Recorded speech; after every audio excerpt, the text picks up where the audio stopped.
E aí, pessoal, tudo bem? Que bom que a gente tem mais uma oportunidade de estudar um pouco mais sobre a palavra de Deus.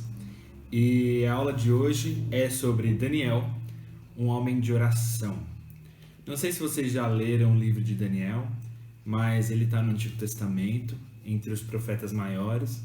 Maiores não pela sua importância, mas pela quantidade de profecias e escritos que eles fizeram, tá? Então, Daniel, ele era um dos príncipes de Judá. Ele tinha uma linhagem real, de nobreza. Ele e seus três amigos, né? Que era Ananias, Misael e Azarias. E o que aconteceu? Quando ainda na época dos reis, no reino dividido, o reino de Judá, que é o do sul, eles foram dominados durante o reinado do rei Joaquim pelo Império Babilônico. Não sei se vocês já estudaram em história, mas o Império Babilônico ele foi realmente muito grande, tinha uma extensão que eles conquistavam muitos reinos. Então, o império é um governo sobre vários reinos, tá? E daí o imperador nessa época era o imperador Nabucodonosor, tá? Então, ele pediu para que fossem selecionados quatro jovens, que era Daniel, Ananias, Azarias e Misael.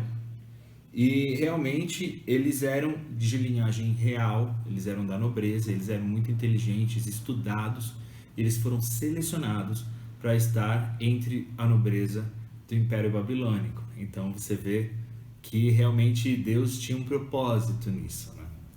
Que a gente vai ver mais à frente, do nome dele ser exaltado acima dos nomes dos deuses, do povo da Babilônia. E é engraçado que logo que eles são levados para o cativeiro na Babilônia, o nome deles são mudados. Daniel significa Deus é juiz, e foi mudado para Beltesazar, que significa Bel protege, Bel um deus babilônico. Ananias significa Deus é piedoso, e o nome dele foi mudado para Sadraque, que significa inspirado por Aku, que é um deus também babilônico. Azarias significa Deus ajuda, e o nome dele foi mudado para Abed-nego, que é servo de Nego, que também é um deus babilônico. E Misael, que significa quem é igual a Deus, foi mudado para Mesaque, que significa pertencente a Aku. Então, para você ver como eles tiravam o povo da sua realidade, mudavam a sua identidade, que é como as pessoas te chamam, né? O seu nome, e o nome deles todos tinha a ver com o Deus de Israel, o Deus verdadeiro, o Deus que nós cremos, e foi colocado um nome sobre eles de um Deus pagão, de um Deus que não é verdadeiro, tá? E não só um, né? São vários. Então aqui foram colocados três: Bel, Aku e Nego. Para você ver que era um povo politeísta que adorava vários deuses e que não temiam ao Deus verdadeiro. E que ao longo desses tempos vão ter experiências com o Deus verdadeiro. Então, nesse começo, eles começam a receber uma porção da comida do rei e Daniel decide não se contaminar. Daniel era um homem de oração, como a gente vai ver. Ele decide não se contaminar e fala: faça uma prova com a gente por 10 dias, a gente vai comer só legumes e água, não queremos vinho, não queremos os manjares do rei e não queremos ser e viver como vocês. Então eles tinham uma preparação de 3 anos para poder estar diante do rei, e durante esses 10 dias iniciais eles ficaram mais fortes, mais bonitos que o povo que estava comendo os manjares e bebendo a bebida do rei, de Nabucodonosor. E daí durante 3 anos eles ficaram nessa dieta, porque Deus os abençoou nesse propósito de não se contaminar, de não viver como o povo babilônico. E daí no capítulo 2 de Daniel, a gente já vê Nabucodonosor tendo um sonho, e ele não queria revelar esse sonho, ele queria manter em segredo e queria falar, chamou os sábios, os magos, os adivinhos do reino e falou: vocês têm que me falar qual é o meu sonho e qual é a interpretação. E daí ninguém sabia. Eles falaram: nossa, você é muito mal de querer colocar esse jugo sobre a gente. E falou: eu vou matar todo mundo. Matar todo mundo. Daí Daniel, quando ficou sabendo, eles iam ser mortos também. Junto dessa, ele e os 3 amigos dele. Daí Daniel orou, chamou seus amigos, eles oraram, e Deus revelou para Daniel qual era o sonho do rei e qual era a interpretação do rei. que era o sonho era de uma estátua com vários materiais e que seria a sucessão dos reinos e no final a destruição do império. E Daniel revelou ao rei Nabucodonosor o sonho e ele louvou ao Deus de Daniel. E Nabucodonosor começou a ter essa experiência com um Deus verdadeiro. Daí em Daniel 3, Nabucodonosor viaja, constrói uma estátua de ouro com a imagem dele e fala, as pessoas têm que, vai tocar uma buzina e as pessoas têm que adorar a estátua, que é a minha imagem. Então a gente vê que Nabucodonosor, por causa da grandeza do império, o poder sobe a cabeça, ele começa a se exaltar, fica soberbo e viaja, né?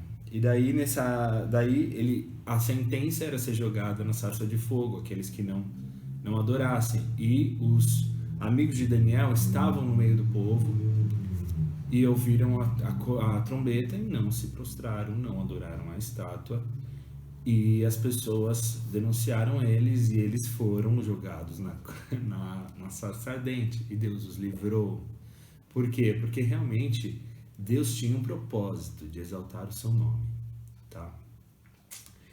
E daí o que acontece? Depois eles ficam muito ricos depois disso.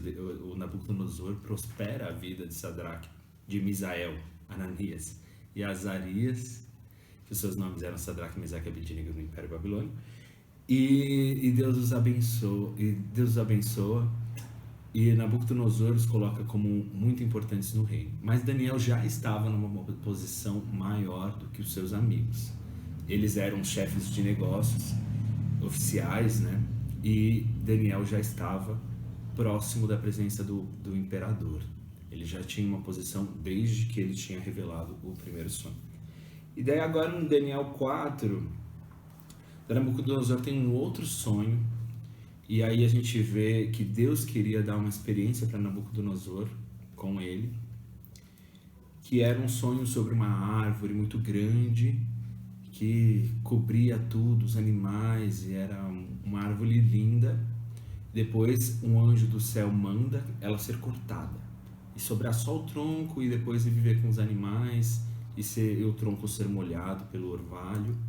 E daí nessa a gente vê algo até misterioso na palavra de Deus, que fala que foi dado um coração como o de um animal, e que ele viveria entre os animais. Então, e Daniel teve essa interpretação, o Nabucodonosor contou esse sonho para todos os sábios, magos entendidos, e ninguém conseguiu interpretar, até que Daniel realmente é chamado na presença do rei, e ele interpreta o sonho. Porque era um homem de oração, era um homem que estava diante do Senhor, ele pede para Deus a revelação do sonho e Deus dá. Então a gente vê que realmente Daniel era um homem que não tinha medo e que ele não se importava com os decretos que os governos davam. Porque quem governava a vida de Daniel e quem mandava na vida de Daniel não eram os imperadores, mas era Deus. Então Daniel nunca temeu as ordens dos governos, os éditos reais, os decretos que fossem feitos. Ele realmente servia a Deus, era um homem de oração. E daí nesse sonho sobre a árvore é realmente sobre a vida de Nabucodonosor, que ele deixaria de ser rei por um período e que passaria por um momento de insanidade, em que ele estaria entre os animais, uma coisa super estranha. Depois vocês olhem lá em Daniel 4, tá? É uma história legal. Aliás, Daniel todo, vocês podem ler, que é um livro muito gostoso de ler, muito gostoso de ver também o poder de Deus sendo exaltado na vida de Daniel e de seus amigos. Então daí, em Daniel 5, já mudou o reino. Já não é mais Nabucodonosor o imperador, mas é o seu filho Belsassar. E daí o que acontece? Esse rei, ele faz uma festa, ele decide usar os utensílios do templo de Jerusalém que foram levados no cativeiro. E isso não agrada a Deus de forma nenhuma, que os utensílios que eram sagrados para serem servidos no templo, né, na presença de Deus, fossem usados numa festa de um povo pagão. Então, Deus escreve com seu dedo na parede uma mensagem e ele fica assim, o rei fica desnorteado, chama todo mundo, o que está escrito, o que está escrito, vocês têm que me revelar, chama todos os adivinhos, todos os sábios, e ninguém consegue ainda revelar, até que Daniel é chamado, e Daniel se coloca diante da presença de Deus, e Deus dá a revelação de que o seu reino seria destruído, e realmente logo depois dessa revelação de Daniel, o império muda, não é mais babilônico, mas é o império medo-persa. O rei Belsazar é morto, e agora o rei que comanda é o rei Dário, que é imperador dos medo-persas, tá? E daí o rei Dário faz um decreto de 30 dias para que ninguém fizesse nenhum pedido para outro Deus que não ao rei. Então o rei estava se colocando numa posição de Deus. Esse decreto foi criado porque alguns sábios e do governo que estavam ao lado de Daniel tinham muita inveja de Daniel, porque Deus exaltou Daniel de uma forma que ele estava quase como governador de tudo. E eles tinham muita inveja de Daniel, porque realmente eles não tinham tanta importância. Daniel realmente era mais importante. E nessa inveja eles influenciaram o rei Dário para que ele fizesse esse edito, porque seria o único ponto em que eles poderiam pegar o Daniel. Daniel, um homem de oração, sempre orava a Deus 3 vezes ao dia. E eles observaram a vida de Daniel e falaram, só nisso a gente vai conseguir pegar Daniel, para ele ser morto, e a gente poder ter a relevância e a importância que ele tem. Então, Dário cria esse decreto, Daniel é pego e vai para a cova dos leões, e Deus o liberta de uma forma poderosa. Dário até fica, fala para ele, você clame ao seu Deus e que o seu Deus te liberte. E realmente, Deus libertou a vida de Daniel. E a gente vê que o quanto Deus abençoa aqueles que são fiéis a Ele. O livro de Daniel realmente mostra que não importa o que aconteça com a sua vida, não se deixe contaminar com os outros povos, não se deixe contaminar com a cultura desse mundo. Escolha sempre servir a Deus, escolha sempre estar ao lado de Deus, seja fiel a Deus, seja fiel em oração, seja fiel em jejum, seja fiel nos costumes que o Senhor colocou na sua vida. Imagina ficar um mês inteiro sem orar a Deus, sem falar com Deus, algo que Daniel fazia 3 vezes ao dia. Então não tem como você, quando a pessoa tem um relacionamento com Deus, que é o relacionamento mais importante da sua vida, não tem como um governador, um imperador, ninguém do poder ou um presidente fazer uma lei falando você não vai poder mais orar, você só vai poder se dirigir a mim, pedir coisas para mim. E por mais que daqui para frente, provavelmente a gente vai ser cada dia mais perseguido, no fim dos tempos, é isso que é prometido para a igreja, que a igreja seja perseguida. Existem lugares no mundo em que a igreja é realmente perseguida. Nós devemos dar graças a Deus, porque no Brasil nós podemos cultuar a Deus livremente. Mas ainda existem lugares em que a igreja é perseguida e isso vai aumentar. Tá? E você, adolescente, pré-adolescente, não tenha medo. Não tenha medo do futuro. Não tenha medo daquilo que as pessoas possam fazer com você, porque eles podem te jogar na cova dos leões, eles podem te jogar na sarça ardente, e Deus vai livrar. E Deus vai livrar. E se Deus não livrar, você estará com o Senhor.